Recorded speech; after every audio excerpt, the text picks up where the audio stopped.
പെണ്ണിൻ്റെ അപ്പം പറയുകയാണ്, അയ്യോ സാർ അവരെ കണ്ടിട്ട് പോയാൽ മതി, ഉമ്മൻചാണ്ടി അവിടെ കണ്ടിട്ട് പോയാൽ മതി. അപ്പം പുള്ളിയാകെ ചമ്മലായി, കാരണം അവർ മണവറെ കയറി കഴിഞ്ഞു. അപ്പം ഉമ്മൻചാണ്ടി പറയുമായിരുന്നു, അവരെന്തുമാത്രം ശപിച്ചുകൊണ്ടായിരിക്കും അന്നേരം എൻ്റെ മുന്നിൽ വന്ന് എന്താന്ന്. അപ്പം അക്കാലത്താണ് ആദ്യമായിട്ട് ഒരിടത്ത് സർക്കാരിൻ്റെ പ്രതിനിധികൾ അമേരിക്കയിലേക്ക് പോകുന്നത്. ന്യൂയോർക്കിലെ ആദ്യ ദിവസം അവർ ഹോട്ടലിലാണ് താമസിച്ചത്. നായനാർ നോക്കിയപ്പം ബാത്റൂമിൽ ബക്കറ്റില്ല. അത് പറ്റത്തില്ല, എനിക്ക് ബക്കറ്റുണ്ട്, എനിക്ക് കോരി കുളിച്ചേ പറ്റുള്ളൂ എന്ന് പറഞ്ഞു. ഗൗരിയമ്മയ്ക്കൊരു പ്രശ്നം. ഗൗരിയമ്മ പറഞ്ഞു, എനിക്കിനി ഇവിടുത്തെ ഭക്ഷണമൊന്നും കഴിക്കാൻ വയ്യ, എനിക്ക് കഞ്ഞി കിട്ടണം. അങ്ങനെ എൻ്റെ ഒരു വലിയൊരു പൊളിറ്റിക്കൽ സ്കൂപ്പ് അന്നവിടെ തകർന്നു വീണു. എനിക്ക് ആരോടും മിണ്ടാൻ പോലും വയ്യാത്തൊരവസ്ഥയായിപ്പോയി.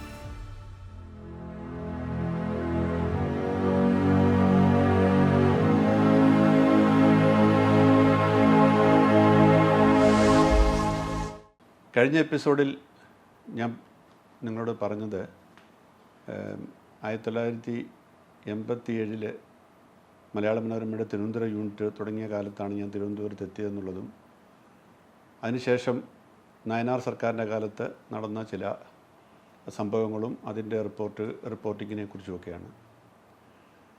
ഈ തിരുവനന്തപുരം യൂണിറ്റ് തുടങ്ങുന്നതിന് മുമ്പ്, ഏകദേശം 1 വർഷം മുമ്പ് അല്ലെങ്കിൽ ഒരു 5-6 മാസം മുമ്പ് തിരുവനന്തപുരത്ത് ഞാൻ 1 മാസത്തോളം ജോലി ചെയ്തു. അത് പ്രധാനമായിട്ടും അന്ന് തെരഞ്ഞെടുപ്പ് വരികയാണ്, കരുണാകരൻ സർക്കാരിൻ്റെ അവസാന കാലം. അത് കഴിഞ്ഞ് 86-ൻ്റെ ഒടുവിൽ നവംബർ മാസത്തിൽ ഞാനും അന്ന് മനോരമയിൽ എൻ്റെ സഹപ്രവർത്തനമായിരുന്ന ഇന്ദുചൂടൻ, അദ്ദേഹം ഇന്ന് നമ്മളോടൊപ്പം ഇല്ല, ഞങ്ങൾ രണ്ടുപേരെയും തിരുവനന്തപുരത്തേക്ക് അയക്കുന്നു. ഇവിടെ MLA-മാരെ, 2 ഭരണപക്ഷത്തെയും പ്രതിപക്ഷത്തെയും MLA-മാരെ കണ്ട്, മന്ത്രിമാരെ കണ്ട്, അവരുടെ തിരഞ്ഞെടുപ്പ്, ഇതിനു മുമ്പത്തെ തിരഞ്ഞെടുപ്പ് കാലത്തെ അവരുടെ രസകരമായ അനുഭവങ്ങൾ ശേഖരിച്ച് അതൊരു പരമ്പരയാക്കുക എന്ന ഉദ്ദേശത്തോടെയായിരുന്നു. അപ്പോൾ ഇന്ദുചൂടൻ ഞാനും തിരുവനന്തപുരത്ത് എത്തുന്നു, 86 അവസാനം.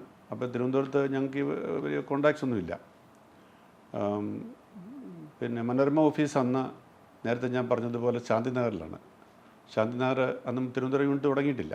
ശാന്തിനഗറിൽ ഒരു ബ്യൂറോ പ്രവർത്തിക്കുകയാണ്, അവിടെയാണ് വരുന്നത്. അപ്പോൾ അവിടെ വന്ന് അവിടെ ജോയ് ശാസ്താംപടിക്കൽ, പിന്നെ വിജയകുമാർ, ഡി വിജയകുമാർ, VK സോമൻ തുടങ്ങിയവരൊക്കെ ആയിരുന്നു അന്ന കാലത്തെ റിപ്പോർട്ടർമാർ, രംഗനാഥ്.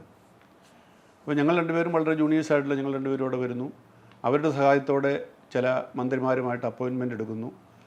ഞങ്ങൾ തന്ത്രപൂർവ്വം ഒരു കാര്യം ചെയ്തു. അന്ന് ഈ MLA ഹോസ്റ്റലിൽ ഈ പിന്നെ വാടകയ്ക്കെടുത്ത് താമസിക്കാനായിട്ട്, ഗസ്റ്റായിട്ട് താമസിക്കാനുള്ള സൗകര്യം ഉണ്ടായിരുന്നു. ഇന്നത് നിർത്തിയെന്ന് തോന്നുന്നു. അപ്പോൾ ഞങ്ങൾ രണ്ടുപേരും അവിടെ മുറിയെടുത്ത് അവിടെ താമസിക്കുക. അപ്പോൾ അതിൻ്റെ സൗകര്യം എന്താണെന്ന് വെച്ചാൽ MLA-മാരെ നേരിട്ട് എപ്പോഴും കാണാനുള്ള സൗകര്യം.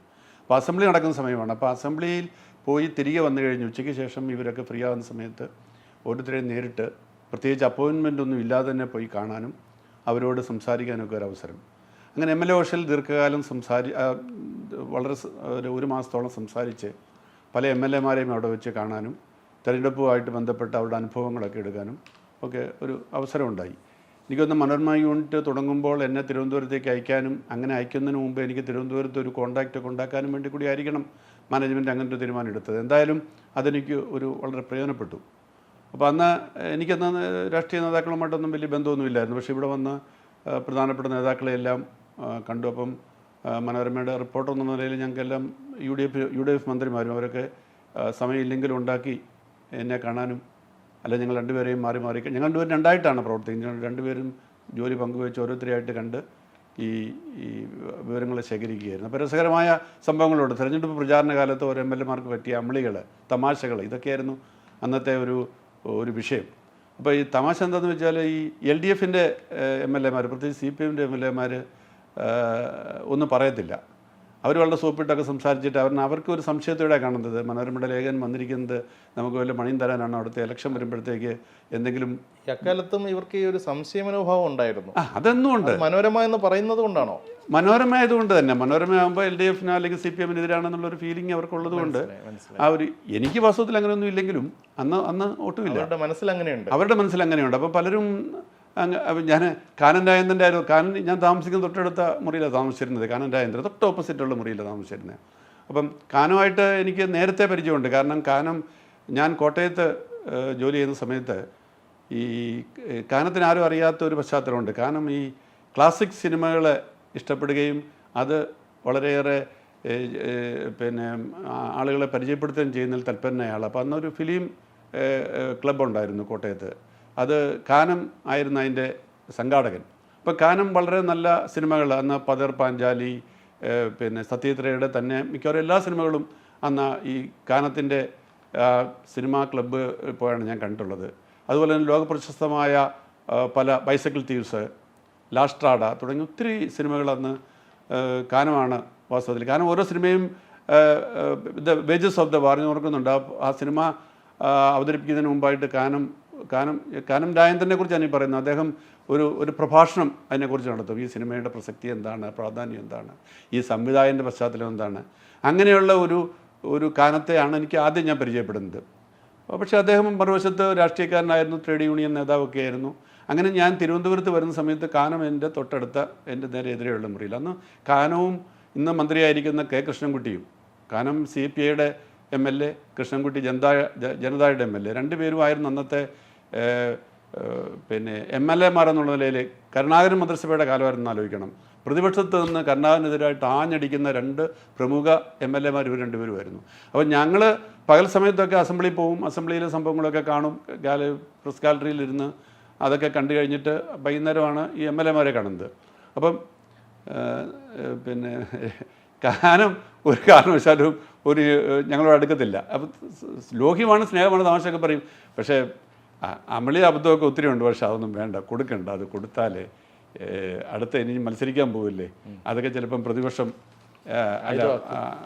എതിർപക്ഷം നമുക്കെതിരായിട്ട് ഉപയോഗിക്കുമെന്നൊക്കെ പറഞ്ഞ് കാനം കൊഴിഞ്ഞു പറയും. അങ്ങനെ പല MLA ഒഴിഞ്ഞു മാറുമായിരുന്നു. പക്ഷേ കോൺഗ്രസ് MLA ഹസനൊക്കെ വളരെ സഹകരിച്ചു. ഹസനുണ്ടായ പല തമാശകളും അനുഭവങ്ങളും ഒക്കെ വളരെ സരസമായിട്ട് പറയുമായിരുന്നു. അന്ന് ഞാനിപ്പോൾ പെട്ടെന്ന് ഓർക്കുന്നത് CF തോമസ് MLA, അദ്ദേഹം ഇന്നിപ്പോൾ ഇല്ല.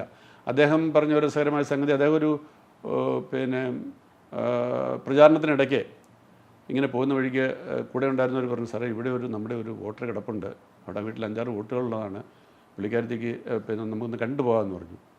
അപ്പോൾ രോഗിയല്ല, ഒന്ന് കാണാമെന്ന് കരുതി പുള്ളി ആശുപത്രിയിൽ കയറി. അവിടെ ചെന്നപ്പം രോഗി മൂടി പൊതിച്ച് കിടക്കുകയാണ്, തൊട്ടടുത്ത അമ്മയുണ്ട്. അപ്പം പുള്ളി വളരെ അനുതാപത്തോടെ, അയ്യോ എന്ത് പറ്റിയ അസുഖം, എന്താണ്, പിന്നെ കുറവുണ്ടോ എന്നൊക്കെ ചോദിച്ചു. അപ്പോൾ കുറവുണ്ടോ എന്നൊക്കെ ചോദിച്ചപ്പോഴത്തേക്ക് അമ്മ ചിരിക്കുന്നു. പിന്നെയും ചോദിച്ചു, അല്ല എന്താ ബുദ്ധിമുട്ട് വല്ലതും ഉണ്ടോ, എന്തെങ്കിലും ഉണ്ടോ, എന്നത്തേക്കാണ് ഡിസ്ചാർജ് ആകുന്നതെന്നൊക്കെ ചോദിച്ചു.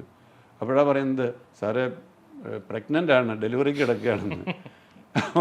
ഇങ്ങനെയൊക്കെയുള്ള ഒത്തിരി തമാശകളും അനുഭവങ്ങളും ഒക്കെ. വേറൊരിക്കൽ ഉമ്മൻചാണ്ടിക്ക് പറ്റിയ ഒരു സംഭവം. ഉമ്മൻചാണ്ടി ഇങ്ങനെ വളരെ ജനകീയനായതുകൊണ്ട് എല്ലാവരെയും കണ്ടുപോകുന്ന ഒരാളായതുകൊണ്ട് ഒരു ദിവസം ഉമ്മൻചാണ്ടി ഒരു കല്യാണ വീട്ടിൽ എത്താൻ വൈകിപ്പോയി പ്രചാരണത്തിനിടയ്ക്ക്. അപ്പോൾ രാത്രി വളരെ വൈകി, 10 മണിയാണ്ടായി.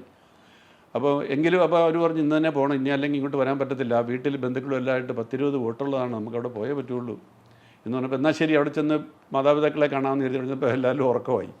അപ്പോൾ ഈ വണ്ടിയുടെ ശബ്ദം കേട്ട് അവർ പതുക്കെ ലൈറ്റിട്ട് തുറന്നു. അപ്പനും അമ്മയ്ക്ക് ഇറങ്ങി വന്ന് കണ്ണൻ തിരുമ്മി. അപ്പോൾ ഒരു സംഘം ഉണ്ടല്ലോ, ഉമ്മൻചാണ്ടിയുടെ കൂടെ എപ്പോഴും ഒരു സംഘമുണ്ട്, അവരെല്ലാം അവിടെ കയറി.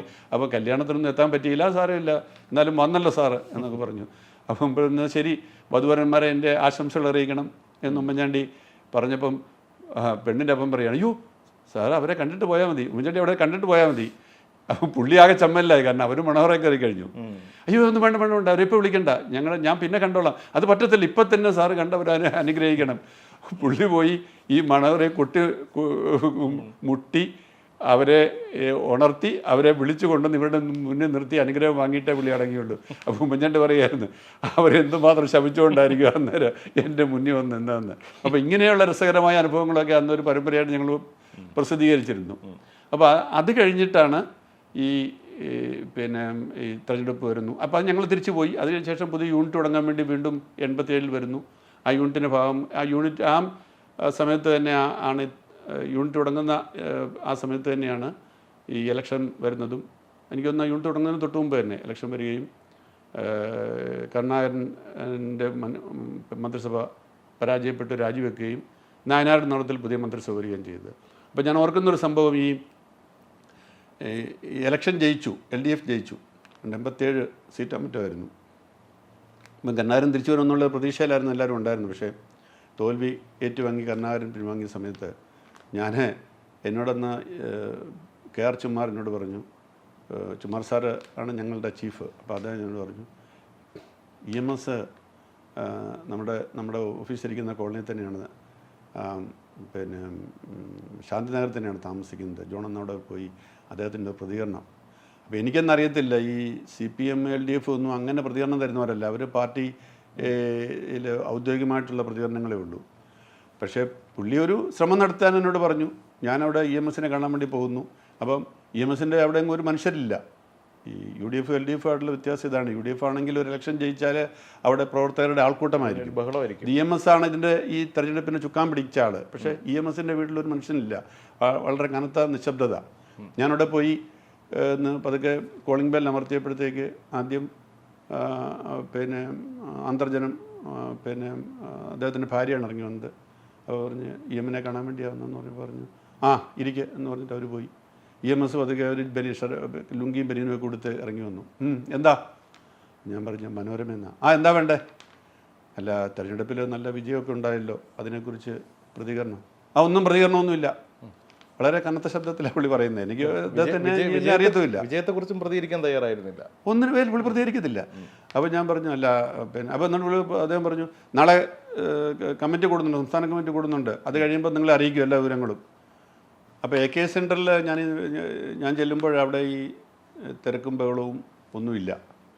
EMSൻ്റെ വീട് പോലെ തന്നെ വളരെ ശാന്തമാണ്. സംസ്ഥാന കമ്മിറ്റി കൂടുന്നുണ്ടെങ്കിലും അന്ന് പത്രക്കാരൊന്നും ഇതുപോലെ ചാനലുകാരൊന്നും അവിടെ ഇതിന് മുന്നിൽ നിൽക്കാനൊന്നുമില്ല. ഇതെല്ലാം കഴിഞ്ഞിട്ട് അവർ നടത്തുന്ന പത്രസമ്മേളനം ആകുമ്പോൾ വിളിക്കും, അന്നേരം പോകുകയെന്നുള്ളേ ഉള്ളൂ. പക്ഷേ ഞാൻ അവിടുത്തെ ഒരു മൂഡ് സ്റ്റോറി ചെയ്യാൻ വേണ്ടിയിട്ട് ഇവരൊക്കെ വരുന്നതും പോകുന്നതും അവിടുത്തെ മൂഡൊക്കെ നോക്കാൻ വേണ്ടി ഇങ്ങനെ നിൽക്കുകയാണ്. അപ്പം അതിന് പിന്നെ നായനാർ പെട്ടെന്ന് പുറത്തേക്ക് വരുന്നു. അപ്പോൾ ഒരു പോലീസുകാരൻ ഇവിടെ വന്നിട്ടുണ്ട്. എന്നാൽ പോലീസുകാരൻ പെട്ടെന്ന് സല്യൂട്ട് ചെയ്തു നായനാർ. എന്താ ഇവിടെ നിൽക്കുന്നത്? അപ്പം പറഞ്ഞു, പുള്ളി ഒന്ന് പരുങ്ങി പറഞ്ഞു സല്യൂട്ടൊന്നും വേണ്ട, അതൊക്കെ പിന്നെ സർക്കാരൊക്കെ വന്നിട്ട് മതി എന്നൊക്കെ പുള്ളി തമാശ രൂപത്തിൽ പറയുകയാണ്. അപ്പോൾ പോലീസുകാരൻ കുറച്ച് പുറകോട്ട് മാറി. ഞാൻ കണ്ട ഒരു രംഗം പെട്ടെന്ന് ഓർത്ത് അങ്ങ് പറഞ്ഞു എന്ന് മാത്രമേ ഉള്ളൂ. അപ്പോൾ അതിനുശേഷം നായനാരുടെ മന്ത്രിസഭ വരുന്നു.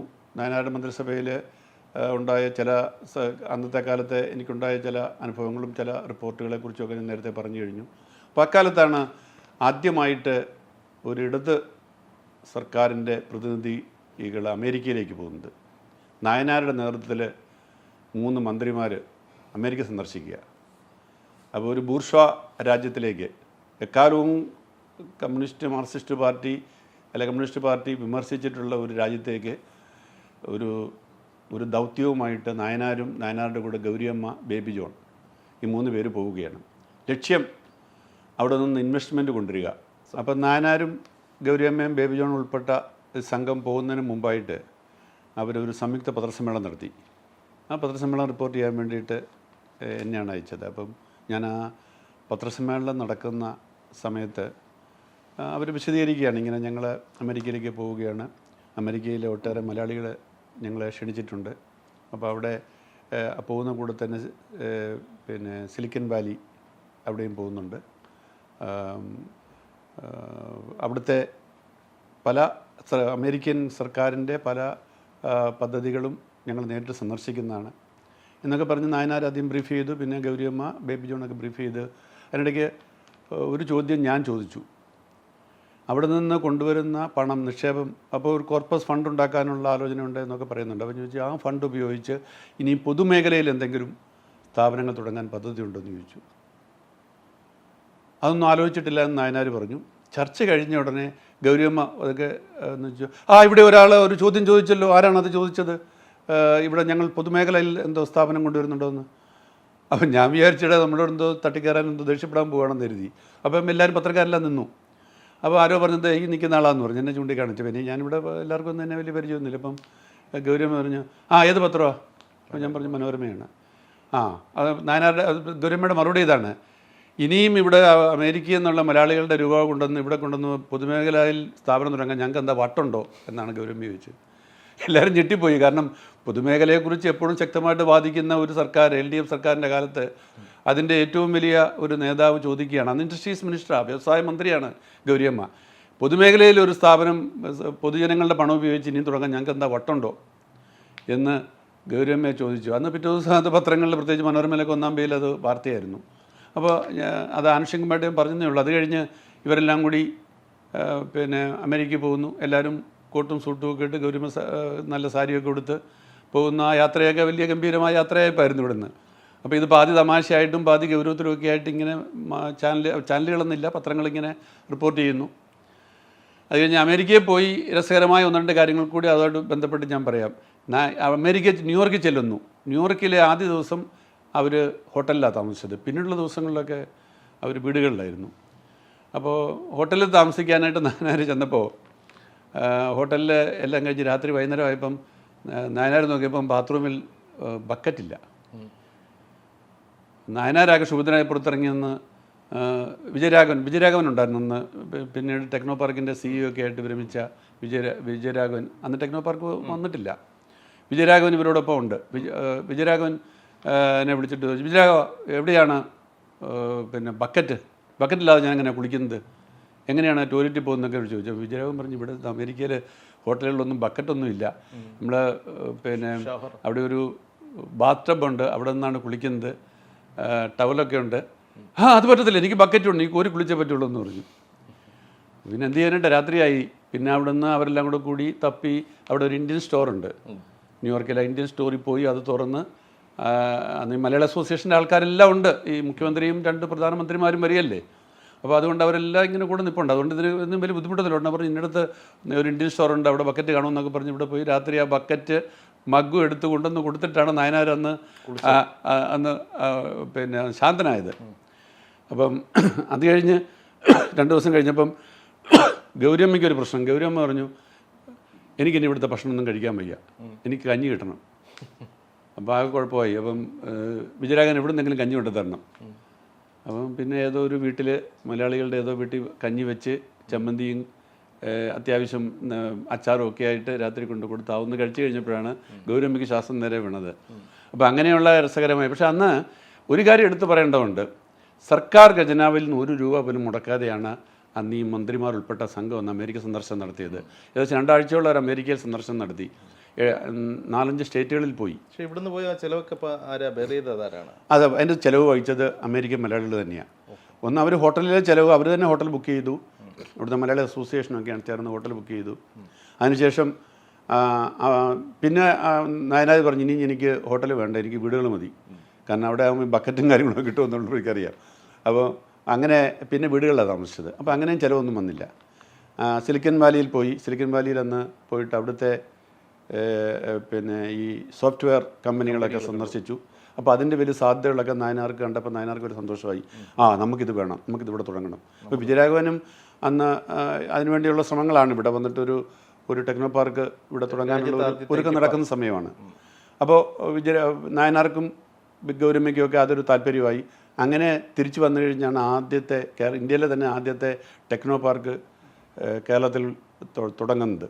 അപ്പോൾ അങ്ങനെ ഇന്ത്യയിലെ ആദ്യത്തെ ടെക്നോ പാർക്ക്, ആദ്യത്തെ സോഫ്റ്റ്വെയർ പാർക്ക് തിരുവനന്തപുരത്ത് കഴക്കൂട്ടത്ത് തുടങ്ങുന്നു. അതിൻ്റെ ആ പാർക്കുണ്ടാക്കിയതും അതിൻ്റെ ആദ്യത്തെ CEO ആയിട്ട് വന്നതുമൊക്കെ ഈ വിജയരാഘവൻ തന്നെയാണ്. അങ്ങനെ അന്ന് ഇന്ത്യയുടെ പ്രധാനമന്ത്രിയായിരുന്ന രാജീവ് ഗാന്ധിയാണ് വന്നത് ഉദ്ഘാടനം ചെയ്തത്. അപ്പോൾ അത് കഴിഞ്ഞു. നായനാരുടെ പിന്നെ കാലത്ത് പിന്നെ അന്ന് വേറൊരു സംഗതി, ഈ ഗൗരിയമ്മ അന്ന് വ്യവസായ മന്ത്രിയായിട്ട് നിൽക്കുന്നുണ്ടെങ്കിലും അത് ഗൗരിയമ്മക്കെതിരായിട്ട് ചില അന്വേഷണങ്ങൾ നടക്കുന്നു, ഗൗരിയമ്മക്കെതിരായിട്ട് പാർട്ടിക്കുള്ളിൽ ചില നീക്കങ്ങൾ നടക്കുന്നു എന്നൊക്കെ ചില വാർത്തകളും ചില കിംവദന്തികളും ചില റൂമേഴ്സും ഒക്കെ ഇങ്ങനെ വന്നുകൊണ്ടിരിക്കുന്ന സമയത്ത് ഒരു ദിവസം എന്നോട് CPM-നകത്ത് എനിക്ക് പരിചയമുള്ളൊരു നേതാവ്, അന്ന് നമ്മളുടെ ജൂനിയറാണ്, എനിക്കങ്ങനെ വലിയ ബന്ധങ്ങളൊന്നുമില്ല. അപ്പം നേതാവിനെ വിളിച്ചിട്ട് പറഞ്ഞു, ഇന്നലെ കൂടിയ സംസ്ഥാന കമ്മിറ്റി യോഗത്തിൽ ഗൗരിയമ്മയെ പുറത്താക്കാൻ തീരുമാനിച്ചു എന്ന്. അപ്പോൾ ഈ നേതാവ് ഞാൻ ഇടുക്കി ലേഖനായിരുന്നപ്പം അന്ന് പുള്ളി സംസ്ഥാന കമ്മിറ്റി മെമ്പർ ആയിട്ടില്ല. അന്ന് ഞങ്ങൾ തമ്മിൽ വളരെ ക്ലോസ് ആയിരുന്നു. എനിക്ക് അവിടുത്തെ പല പ്രധാനപ്പെട്ട വാർത്തകളും തന്നിട്ടുള്ള വ്യക്തിയാണ് ഈ CPM നേതാവ്. ഞാൻ പേര് പറയുന്നില്ല, അദ്ദേഹം മരിച്ചുപോയി, എന്നാലും ഞാൻ പേര് പറയുന്നില്ല. അപ്പോൾ അദ്ദേഹം എന്നെ വിളിച്ചിട്ട് പറയുന്നു, വലിയ വാർത്തയാണ്, വേണം നിങ്ങൾ കൊടുത്തു, ഗൗരിയമ്മയെ പുറത്താക്കാൻ പോകുന്നു. വേറെ ആരും അറിഞ്ഞിട്ടില്ല. അപ്പം ഞാൻ ഈ വാർത്ത കിട്ടി, എനിക്ക് എന്താ പറയുന്നത്, കുരങ്ങൻ്റെ പൂമാല കിട്ടിയ ഒരവസ്ഥയിലാണ്. എനിക്കിത് എങ്ങനെ ഉപയോഗിക്കണമെന്നറിയില്ല. അല്ലെങ്കിൽ ഒരു എങ്ങനെ ഇത് കൺഫേം ചെയ്യാനൊരു മാർഗ്ഗമില്ല. അപ്പം ഞാനൊന്ന് ചുമാർ സാറിനോട് പറഞ്ഞു ഇങ്ങനെ വാർത്ത കേൾക്കുന്നുണ്ട്. അപ്പോൾ ചുമാർ സാർ പറഞ്ഞു അവർ പുറത്താക്കാൻ സാധ്യതയുണ്ട്, പക്ഷേ നമുക്കിപ്പോൾ ആ ഒരു ആൾ പറഞ്ഞത് വെച്ചിട്ട് കൊടുത്തു കഴിഞ്ഞാൽ എന്തായാലും അബദ്ധം പറ്റിയാലോ. ജോൺ ഒന്നുകൂടെ ഒന്ന് ചെക്ക് ചെയ്യുക, ഒന്നുകൂടെ ഒന്ന് അന്വേഷിക്കാൻ പറഞ്ഞു. അപ്പം എനിക്ക് അവിടെ ഉണ്ടായിരുന്ന ബന്ധങ്ങൾ അധികവും ഈ UDF നേതാക്കളുമായിട്ടുള്ള CPMൻ്റെ ആൾക്കാരുമായിട്ട് എനിക്ക് വലിയ ബന്ധമില്ല. പക്ഷേ ഞാനിങ്ങനെ കറങ്ങി നടന്നിട്ടെങ്ങും ഒരു രക്ഷയില്ല, ഇവിടെ ഒന്നും ഒരു വിവരവും കിട്ടുന്നില്ല. ഞാനിങ്ങനെ നടന്ന വഴിക്കാന്ന് K. ചന്ദ്രശേഖരൻ എന്ന മന്ത്രിയാണ് ഞാൻ ഏറ്റവും കൂടുതൽ പോകുന്ന ഒരു മന്ത്രി കാരണം അദ്ദേഹമായിട്ട് ഞാൻ അതിൻ്റെ തൊട്ട് മുമ്പ് ഈ തെരഞ്ഞെടുപ്പ് ഒരുക്കങ്ങളെക്കുറിച്ചുള്ള ലേഖനങ്ങൾ എഴുതാൻ തയ്യാറാക്കാൻ വന്ന സമയത്ത് അദ്ദേഹമായിട്ട് കുറച്ച് അടുത്തു. അപ്പോൾ അദ്ദേഹം മന്ത്രിയായി കഴിഞ്ഞപ്പോൾ അദ്ദേഹത്തിൻ്റെ ഓഫീസിൽ എനിക്കൊരു ഫ്രീഡം ഉണ്ട്, അദ്ദേഹത്തിൻ്റെ പേഴ്സണൽ സ്റ്റാഫായിട്ടൊക്കെ നല്ല ബന്ധം. അപ്പോൾ അദ്ദേഹത്തെ അവിടെ ഞാൻ ഇരിക്കുമ്പം അന്ന് G. ശക്തിധരൻ ദേശാഭിമാനിയുടെ ലേഖകൻ അവിടെ വരുന്നു. അപ്പോൾ ശക്തിധരൻ എനിക്ക് കൊച്ചി വെച്ച് പരിചയമുണ്ട്. ഞാനും ശക്തിധരനുമൊക്കെ ഗൗരിദാസ് നായരുമൊക്കെ ഒന്നിച്ച് ജോലി ചെയ്തതാണ് കൊച്ചിയിൽ. അപ്പോൾ ശക്തിധരനോടുള്ള സൗഹൃദം വെച്ചിട്ട് ഞാൻ ശക്തിധരനോട് പറഞ്ഞു, ശക്തി ഇങ്ങനൊരു സംഭവം കേൾക്കുന്നുണ്ട്. എൻ്റെ ഒരു അബദ്ധത്തിന് ഞാൻ പറഞ്ഞു, ശക്തി ഇങ്ങനൊരു സംഭവം കേൾക്കുന്നുണ്ട്, വല്ല വസ്തുതയുണ്ടോ, ശക്തി ഒന്ന് അന്വേഷിക്കാവും. അപ്പോൾ ശക്തിയുടെ മുഖമൊക്കെ പെട്ടെന്ന് പറഞ്ഞു. ശക്തിനോട് പറഞ്ഞു, എൻ്റെ ജോണെ അങ്ങനൊരു സംഭവം ഒരിക്കലും ഉണ്ടാവില്ല, ജോൺ അങ്ങനെ ഒരു കാര്യം ചോദിച്ചു തന്നെ അബദ്ധം എന്നുള്ള മട്ടിൽ എന്നോട് പറഞ്ഞു. ശക്തി പറഞ്ഞു. എന്നിട്ട് പിന്നെ എന്നോട് വിശദീകരിച്ചു, അത് ഇപ്പോൾ ഗൗരിയമ്മയ്ക്കെതിരായിട്ട് ഒരു നടപടി ഉണ്ടാവത്തില്ല, കാരണം ഇത് ഇപ്പോൾ അതിന് പറ്റിയ സമയമല്ല, അതുകൊണ്ട് അങ്ങനെ വാർത്തയൊന്നും കൊടുത്തു കളയരുത് കേട്ടോ എന്നോട് പറഞ്ഞു. ഇതിന് ശക്തി പെട്ടെന്ന് അവിടെ നിന്ന് പോയി. ഞാനപ്പോൾ ഇത് കൺഫേം ചെയ്യാനായിട്ട് മാർഗമില്ലാതെ ഈ വലിയൊരു വാർത്ത ഒരു എന്താ പറയുന്നത് വല്ലാത്തൊരവസ്ഥയായിപ്പോയി. ഇത് കൊടുക്കാനും വയ്യ കൊടുക്കാതിരിക്കാനും വയ്യാത്ത അവസ്ഥയിൽ ഞാനിങ്ങനെ ചെയ്യുന്നു. ഞാൻ അന്ന് ഇത് രാവിലെ സംഭവം നടക്കുന്നത്, 11 മണി 12 മണി. അത് കഴിഞ്ഞ് ഉച്ച കഴിഞ്ഞ് ഞാൻ ലഞ്ച് ഒക്കെ കഴിഞ്ഞിട്ട് ഞാനൊരു വൈകുന്നേരം 4 മണിക്ക് ഓഫീസിലെത്തുമ്പോൾ അതാ വരുന്ന പ്രസ് റിലീസ് AK സെൻറ്ററിൽ നിന്ന് KR ഗൗരിയെ പാർട്ടിയിൽ നിന്ന് പുറത്താക്കി. ഒറ്റ വരിയിലുള്ള ഒരു വാചകം. ഞെട്ടിപ്പോയി. അപ്പോൾ സംഭവിച്ചെന്നാന്ന് വെച്ചാൽ ശക്തിധരൻ ഇത് ഞാൻ ശക്തി അന്ന് CPMനകത്ത് വളരെ പ്രധാനപ്പെട്ട ആളാണ്. പിന്നീട് ശക്തി CPMുമായിട്ട് ഇടയുകയും ശക്തി പുറത്തു പോവുകയും CPM വിരോധിയായി മാറുകയും ഒക്കെ ചെയ്തെന്നുള്ള വേറെ കാര്യം. പക്ഷേ അന്ന് ശക്തി പാർട്ടിയോടുള്ള കൂറ് ഒരു സുഹൃത്തിനോടുള്ള കൂറിനേക്കാളും വലുതായതുകൊണ്ട് പുള്ളി അപ്പം തന്നെ നേരെ പോയി നേതാക്കന്മാരെ അറിയിച്ചു, മനോരമയ്ക്ക് ഈ വാർത്ത എവിടുന്നോ അതിൻ്റെ ടിപ്പ് ഓഫ് കിട്ടിയിട്ടുണ്ട് എന്ന് പറഞ്ഞിട്ട് അപ്പം തന്നെ അവർ പത്രക്കുറിപ്പ് ഇറക്കി. അതിനുശേഷം അവർ വളരെ കുറച്ച് ദിവസം കഴിഞ്ഞിട്ടെങ്ങാണ്ട് സെക്രട്ടേറിയറ്റ് കൂടി കഴിഞ്ഞിട്ടൊക്കെ ആയിട്ട് ഇത് പുറത്തുവിടാനുള്ള ആലോചനയില്ലായിരുന്നു. ഇത് അന്ന് തന്നെ അവർ പുറത്തുവിട്ടു. അങ്ങനെ എൻ്റെ ഒരു വലിയൊരു പൊളിറ്റിക്കൽ സ്കൂപ്പ് അന്ന് അവിടെ തകർന്നു വീണു. എനിക്ക് ആരുടെ മിണ്ടാൻ പോലും വയ്യാത്തൊരവസ്ഥയായിപ്പോയി. അപ്പോൾ അത് അക്കാലത്തെ ഉണ്ടായ ഒരു രസകരമായ ഒരു അനുഭവമാണ്.